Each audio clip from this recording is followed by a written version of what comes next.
बच्चों, हमारा क्वेश्चन क्या कह रहा है? अ solution of nickel H2O whole 6 plus 2 is green but a solution of NiCN whole 4 minus 2 is colourless, explain. तो देखिए बेटा, मैं यहाँ पे क्या करता हूँ, दोनों कंपाउंड्स को देख लेता हूँ। NiH2O होल 6 प्लस 2, ये मेरा कॉम्प्लेक्स हो गया, और एक मेरा दूसरा कॉम्प्लेक्स क्या हो गया यहाँ पे, निकल CN होल 4 माइनस 2। अब अगर बेटा यहाँ पे देखा जाए तो अब यहाँ पे सबसे पहले ऑक्सीडेशन स्टेट निकालिए। तो जैसे आप दोनों जगह पे ऑक्सीडेशन स्टेट देखेंगे तो यहाँ पे निकल की जो ऑक्सीडेशन स्टेट आ रही है वो +2 आ रही है, और यहाँ पे भी आप निकल की जब ऑक्सीडेशन स्टेट निकालेंगे तो वो क्या आएगी, +2 आएगी। अगर आपको ऑक्सीडेशन स्टेट निकालने में दिक्कत आ रही है तो आप निकाल सकते हैं, निकल का x मान लीजिए, वाटर से क्या आ रहा है 0, और ओवरऑल चार्ज कितना है +2। तो देखिए यहाँ से x की वैल्यू +2, यहाँ पर अगर आप देखना चाहें तो x साइनाइड का -4, ओवरऑल चार्ज -2, तो यहाँ से आपके पास अगेन +2 आ जाएगा। अब यही तो मुद्दा है कि जब दोनों जगह मेरा ऑक्सीडेशन स्टेट सेम है तो why one is green and another one is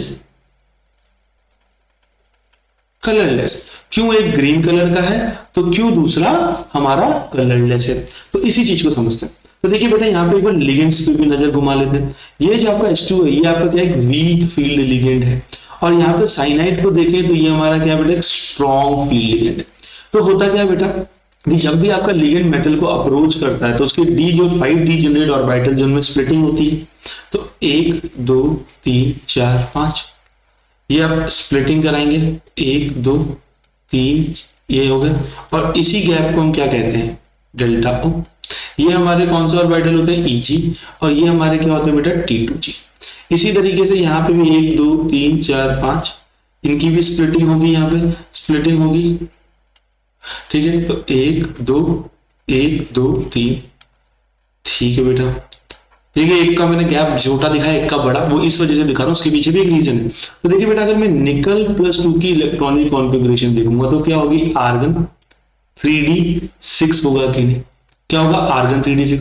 अब बेटा आपके वीक फील्ड लिगेंड के बारे में हमें क्या मालूम है कि पहले ही T2G को भी हाफ फील्ड करेगा, Eg को भी हाफ फील्ड करेगा, फिर पेयरिंग स्टार्ट करेगा। तो कैसा हो जाएगा, 1 2 3 4 5, इसी तरीके से होगा कि नहीं होगा, ठीक है। एक मिनट, 3d8 होगा, सॉरी यहाँ पे 3d8 होगा क्योंकि 2 इलेक्ट्रॉन तो 4s2 वाले चले गए ना।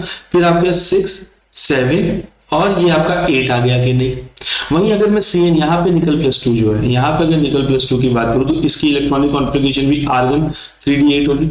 यहाँ पर हम लोगों ने क्या पढ़ा है बेटा कि आपके पास जो T2G और Eg है तो ये पहले अपने आप में पेयर होंगे, फिर नेक्स्ट एनर्जी लेवल में जाएंगे। तो देखिए 1 2 3 4 5 6 7 और 8, इस तरीके से हो गया कि नहीं।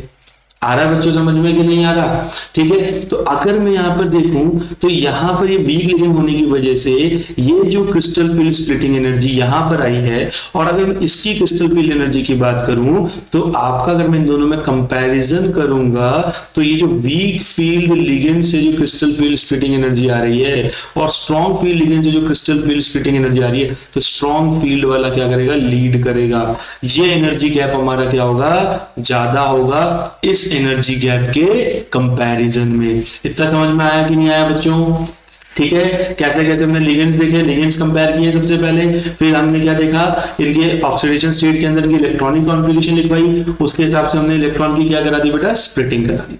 अब देखो बेटा, यहाँ पे जो वीक फील्ड लिगेंड है तो यहाँ पर हमारे पास क्या है, जो dd ट्रांजिशन है, तो हमारे पास जो dd ट्रांजिशन है वो यहाँ पर क्या है बेटा, पॉसिबल है कि नहीं है।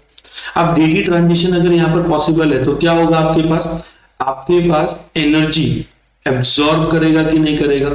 एनर्जी एब्सॉर्ब करेगा, तो ये जो एनर्जी एब्सॉर्ब कर रहा है तो एक पर्टिकुलर कलर की वेवलेंथ भी ये साथ में क्या करेगा, ऑब्जर्व करेगा। और ये बेसिकली कौन सी वेवलेंथ ऑब्जर्व करता है, रेड।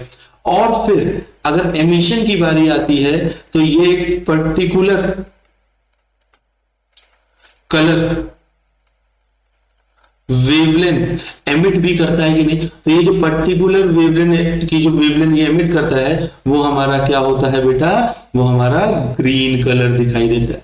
इसी वजह से यहाँ पे हमारे पास देखते हैं कि हेक्सा एक्वा, ठीक है, निकल 2 आयन का जो सॉल्यूशन होता है वो हमारा क्या होता है, ग्रीन इन कलर होता है। बट अगर मैं स्ट्रॉन्ग फील्ड की बात करूं तो यहाँ पे जो क्या होता है, बहुत हाई होगा। तो यहाँ पे भी भाई डीडी ट्रांजिशन ऐसा नहीं है या पॉसिबल नहीं है, ऐसा मत मान लो, यहाँ पे डीडी ट्रांजिशन पॉसिबल है, बिल्कुल पॉसिबल है। बट यहाँ पे जो एनर्जी एब्जॉर्ब होती है और इस एनर्जी एब्जॉर्ब के साथ जो वेवलेंथ, जिस पर्टिकुलर लाइट की ये जो वेवलेंथ एब्जॉर्ब होता है, ये जो रीजन में लाई करते हैं, तो ये किस रीजन में लाई करते हैं बेटा, यूवी रीजन में। किस रीजन में लाई करते हैं, यूवी रीजन। और ये यूवी रीजन में होने की वजह से ही हमारे ये क्या दिखाई देते हैं, कलरलेस दिखाई देते हैं, क्योंकि यहाँ पे की जो लाइट है, कलर है, वो नेकेड आई पकड़ नहीं पाता है। समझ में आया? इसी वजह से जो हमारे पास टेट्रासाइनो निकलेट 2 आयन का जो सॉल्यूशन है वो हमारा कलरलेस होता है। आई होप आपको पूरा समझ में आया होगा। ठीक है बच्चों, थैंक यू।